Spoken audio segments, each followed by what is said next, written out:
Now, China has set out a roadmap for the next 15 years as a key meeting of the Communist Party comes to a close. It says the middle class will expand significantly in this time. As tensions rise with the US, it will also expand its security capabilities. Lynette Lim joins us live from Shanghai for more on this.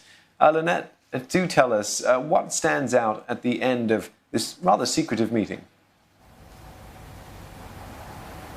Right, Steve, at the end of these meetings, really the purpose is for the party to stamp its legitimacy and to really present to the people what it's done over the last 5 years, and also for the Central Committee of the Chinese Communist Party to approve the next 5-year plans and beyond. So what we learned is, the party partly in appraising its performance over the last 5 years, drew plenty of attention to the economic achievement and poverty alleviation that under the leadership of President Xi Jinping has achieved.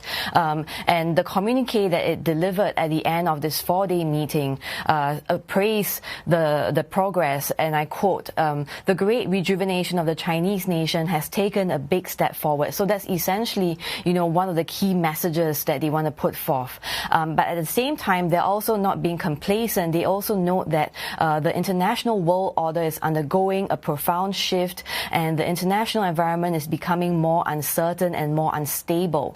The rest of the communique indicated that the meeting went along without a hitch, that they were pretty much on task in terms of determining the future direction for 2021 to 2025, with the members approving and affirming the policy directions, including deepening reforms, prioritizing low-carbon development, agricultural development and rural development, building up a strong domestic economy with innovation at its core, and accelerating the modernization of China's military.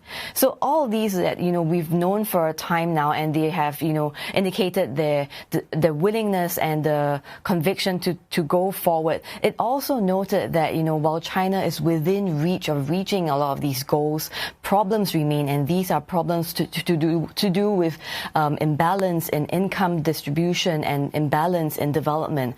And beyond that, for Vision 2035, this is something that we've heard a lot about, and that is what China wants to do in the years to become what it calls a socialist modernization, to deliver what it calls socialist modernization. And to this end, it says that by then it should already have a modern economy, it should already have new modes of industrialization, and it should also have a GDP per capita at a level of a moderately developed nation.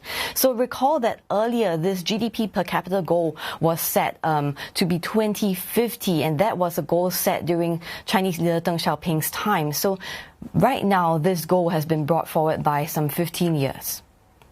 Now, Lynette, Beijing has also said that it will maintain composure in the face of all these international challenges and conflict. What do you think that's the message that they're sending out to the U.S.?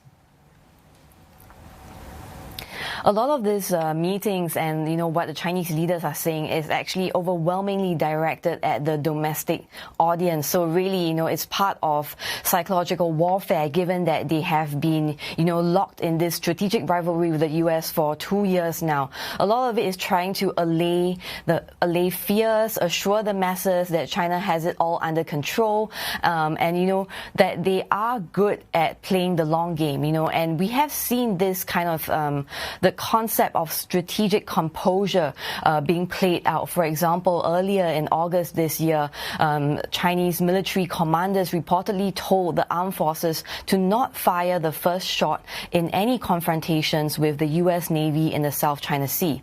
We also saw this idea of composure, strategic composure, play out or being demonstrated in the U.S.-China trade talks. Thanks very much, Lynette Lim there, speaking to us live from Shanghai.